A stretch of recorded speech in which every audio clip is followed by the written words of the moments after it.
Hi, I'm Brian Kelroy, genetic consultant at Select Sires. I'm here today with Trent Hendrickson at Trent-Way Genetics, looking at two daughters of 250HO13267 Duke. Duke is a Montrose out of a Super Sire, out of a Snowman. Some of you may recognize these two daughters as they were pictured last year in a group shot as first lactation.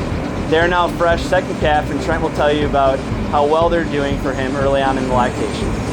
Hi, I'm Trent Hendrickson and owner of Trent-Way Genetics. These are a couple second lactation Duke daughters. They were our highest 2-year-olds last year in milk and combined fat and protein. And they're setting the bar again this year. They're both milking over 150 pounds milk a day, just fresh, less than 2 months. They're beautiful uddered cows that are capacious, medium-sized cows that perform extremely well, and we really enjoy having them here.